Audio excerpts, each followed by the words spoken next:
இவர் எனக்கு தெரியும். டெய்லி நான் காலேஜ் போறப்ப பஸ் ஸ்டாண்ட்ல வந்து நிப்பாரு எனக்காக ரொம்ப நேரம் வெயிட் பண்ணுவாரு. நான் இவரை பாப்பேன், சிரிச்சிருக்கேன். இவர் எனக்கு ரொம்ப பிடிக்கும்.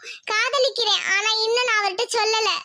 என்ன மகேஷ், காதலிக்கிறீங்கன்னு சொன்ன, இன்னும் அந்த பிள்ளை உன்கிட்ட பேசினதெல்லாம் சொல்லுது. ஆமா நாட்டாயி, நாங்க 2 பேரும் கண்ணாலே காதலிச்சிட்டு இருக்கோம். ஆனா நாங்க பேசினது இல்ல, சொல்லிக்கிட்டது இல்ல. ஆனா அவ என்ன லவ் பண்றான்னு எனக்கு தெரியும். சரி, இதுல உன் தம்பி என்ன ஊடாதுல வரான்? என்ன விஷயம்?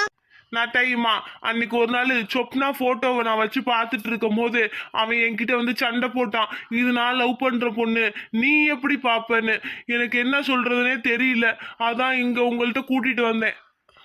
சரி, உன் தம்பிய கூப்பிடு, என்னன்னு பேசி முடிச்சுடுவோம். சுரேஷ் சுரேஷ் சுரேஷ். வணக்கம் நாட்டாயம்மா, நான் தான் சுரேஷ். என்னடா 2 பேரும் ஒரே மாதிரி இருக்கீங்க?